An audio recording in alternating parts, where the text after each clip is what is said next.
Hey everyone, it's your girl Layla. Welcome back to my channel.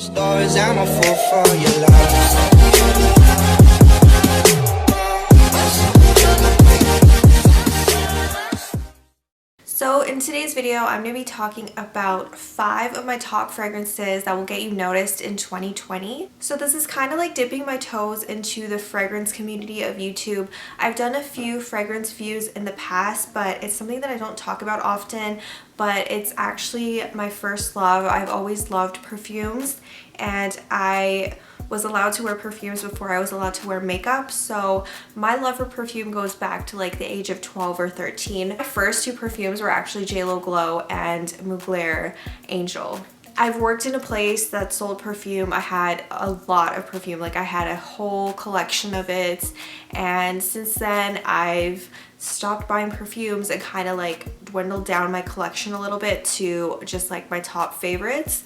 But in today's video, I'm going to be talking about some fragrances that I love at the moment, and I think you guys will love as well. If you're looking for a new signature scent and people have been telling you about these perfumes before, then maybe you should go and try them out. So if you are not already subscribed, please go ahead, click the subscribe button below. I'm uploading 3 times a week, Sunday, Wednesday, and Friday. So let's go ahead and get started. So the first one I want to talk about, this is an honorable mention. This didn't make the cut because it is now discontinued and it makes me so sad. This is actually my favorite perfume of all time. So just for reference, these are the type of scents that I love. So this is the Prada Candy Low, and I do not like the original Prada Candy. I think it smells too musky, and the dry down, just for me personally, I just don't like the way that it smells. Like the musk is just too overpowering and I kind of end up smelling like an old lady. So this one was my favorite, and as you guys can see, I'm almost done. I'm gonna actually be checking out a perfume website really soon. They carry this perfume and I want to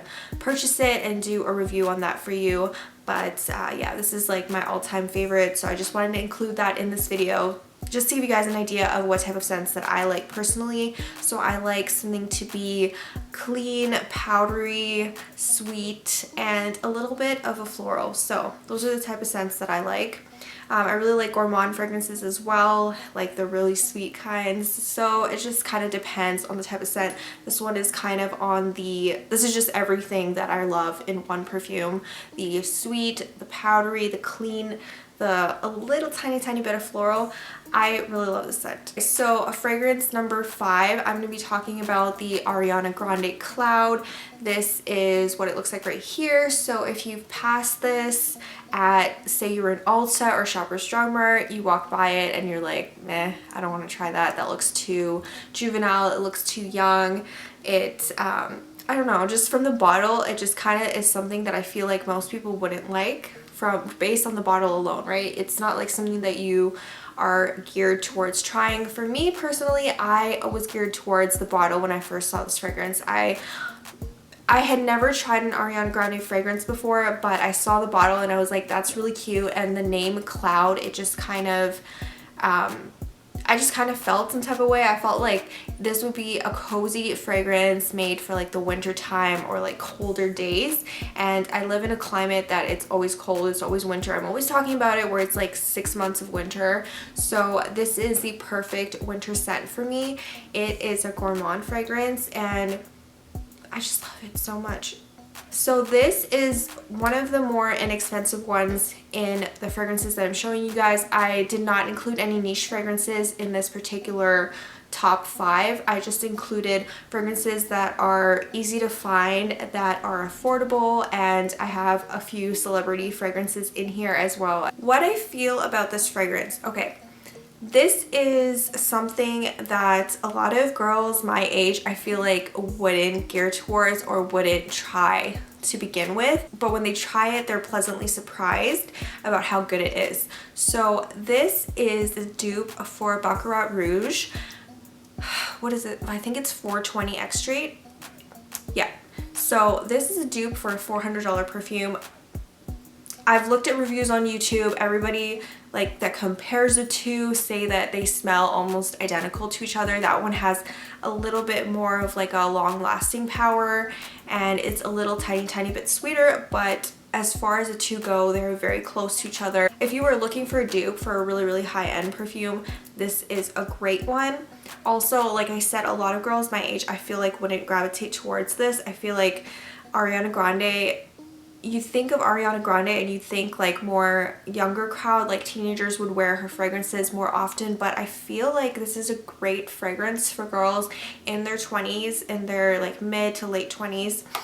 I think it's great. Go ahead, try it. If you are kind of put off by the bottle and the vibe that this gives, just try it. So this I actually bought as a blind buy last year. I had never smelled it before, but I looked at the notes online and they were all just notes that I thought would smell really good together. So I'm going to tell you guys what they are in a second. I just want to say, yeah, I did blind buy this. I got this on Boxing Day last year because it was 50% off and it came in a gift set. So the gift set was 50% off.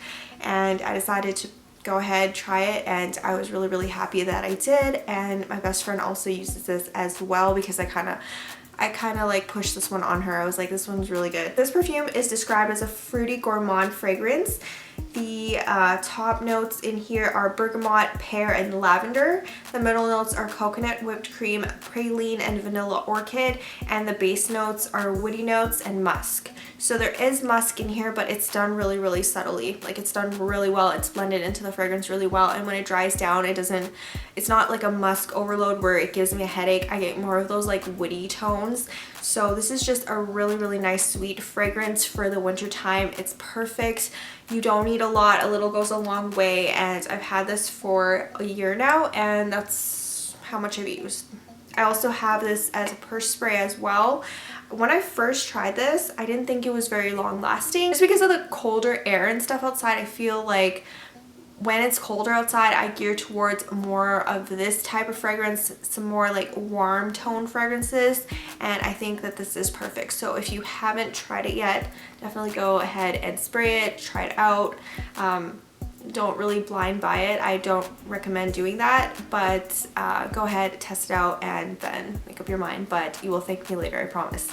Also, like I said, it's not something that a lot of people wear, I feel like, so you're kind of good in that sense where you're not going to smell like everybody else. Okay, so number 4 on my list is the KKW Kimochi Cherry. So I did a whole review on this if you guys want to check it out. I did that review when this was just available online, when you couldn't find it at Ulta or anywhere else to try out. I don't live by an Ulta. I live in Canada. We don't have Ulta. So I pretty much have blind bought all of my KKW perfumes because yeah, like I can't smell them first of all. So this is the first one I ever purchased, and you guys were so nice in the comments when I did that review. You guys were like, oh my gosh, you were so helpful. So I'm very thankful. But oh my gosh, I love this perfume. So this is perfect for the fall and winter, to be honest with you. I know a lot of people are going to disagree with that and say like it's great for like spring, summer, but I don't think that this is a summer fragrance. I tried to wear this last summer. It just, no, this is more of like a fall, winter, and maybe like spring type fragrance. The opening is juicy red cherry, luscious raspberry, and sweet strawberry. The heart is cherry blossom, gardenia petals, vanilla orchid, and the finish is whipped vanilla, blonde woods, and musk. So again, this is another fragrance where the musk is done really well, where it's subtle. It doesn't overpower all the rest of the notes in here.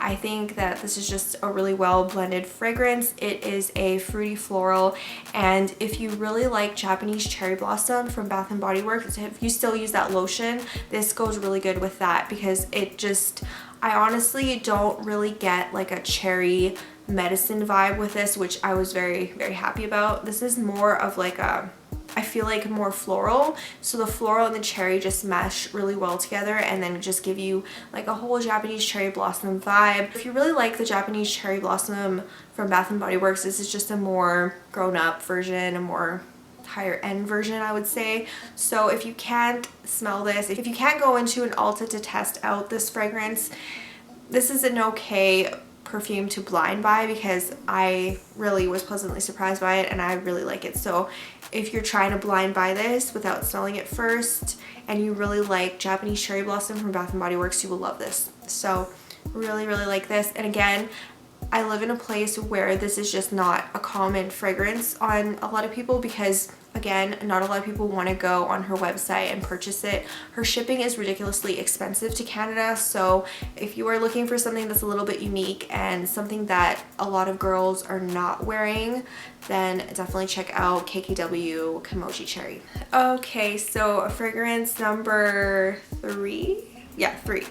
This is the Kat Von D Saint. So you can get this at Sephora. I think this might be discontinued because I did get it on sale, although I got the purse size, like I got the trial size to test out, and whenever I tried to look for the full size, it was sold out and it was massively like discounted. I think it was like 25 to 30% off.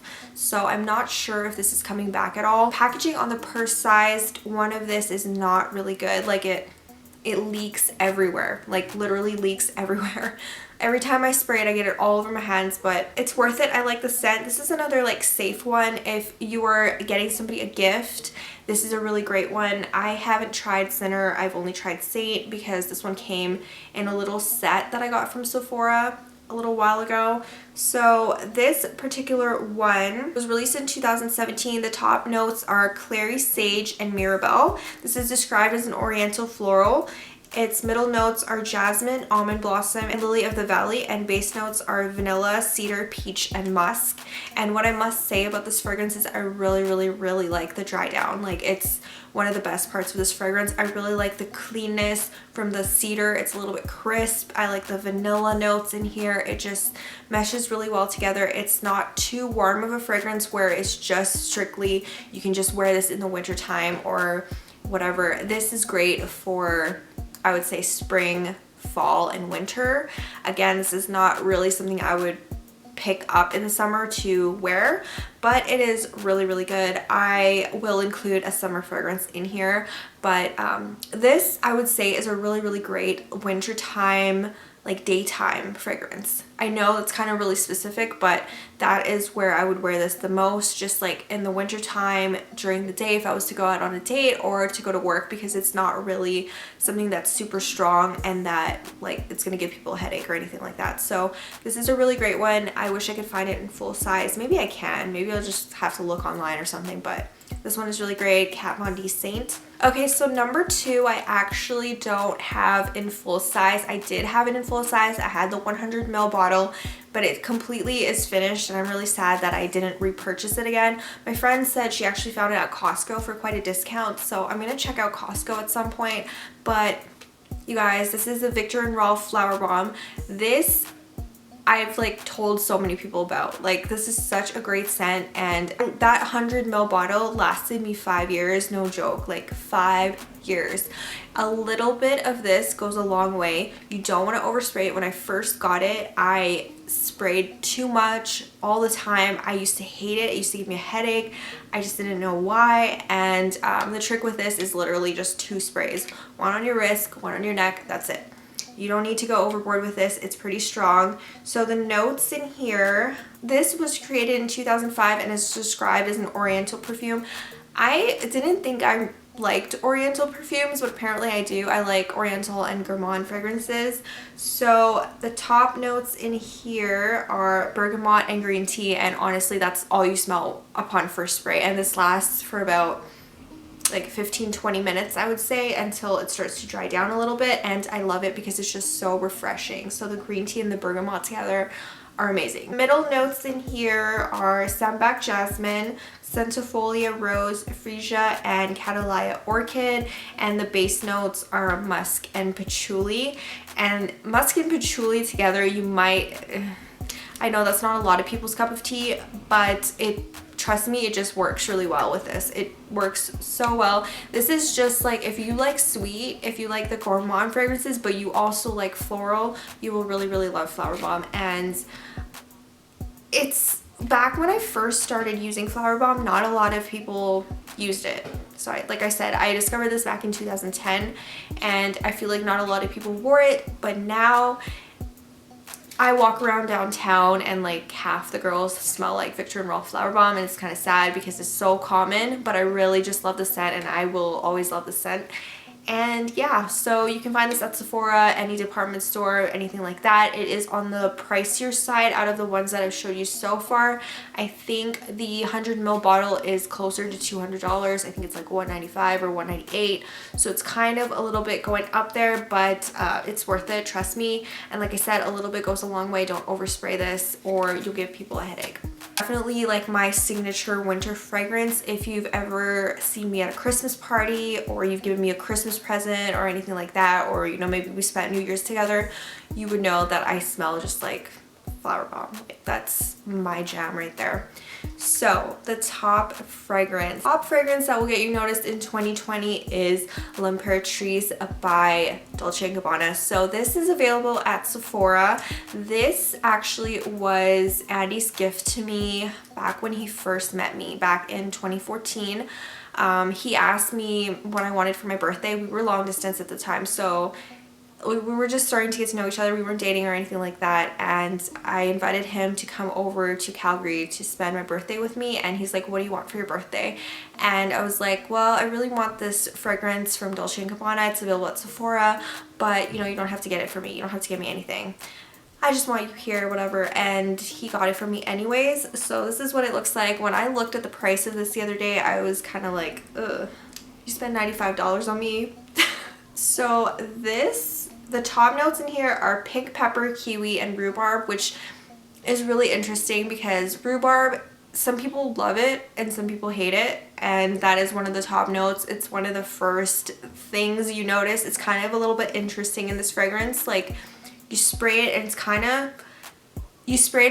of like fruity, but then you have that rhubarb note in there and it just kind of makes it just interesting. So pink pepper, kiwi, rhubarb are the top notes. The heart is cinnamon, watermelon, and jasmine. And then the base notes in here are lemon, tree wood, musk, and sandalwood. And again, the musk is not overpowering in this at all. I honestly can't smell it at all. And then dry down, honestly, I get a little bit maybe of like the sandalwood vibe and a little bit of like the lemon, but I do not ever smell the musk in this at all. So maybe that's kind of what makes it a little bit not so just one season, just flat. I could wear this all year round, like all year round. It's a really, really great daytime fragrance. It's great for work, but it's not too light where it's gonna wear off in like an hour or 2 hours. This honestly lasts me about 4 to 6 hours. Sometimes at the end of my workday, after the 8 hours, I can still smell a little bit left on my body. So this fragrance is great all year round, not just in the summer. It's great for all seasons, spring, summer, fall, winter. This is definitely like a daytime vibe for me, in my opinion. Like, it's great for wearing throughout the day, going to work with. Like, it's not something that's offensive that's gonna give people a headache. This is just a really great fragrance and it works all year round. So I definitely see myself repurchasing this again when it's done because I'm pretty close. This has lasted me over 5 years already. It's been like 5 years and a couple months. So I've had this for a little while, but I definitely love this fragrance and I don't see myself not having it in my collection. So that is pretty much it. Those are my top 5 fragrances to start off 2020 with. If you guys want to check any of them out, I will leave the links below in the description box. So definitely check that out, and I'll see you guys soon in my next video. Don't forget to hit the subscribe button below, and I'll see you guys soon. Bye.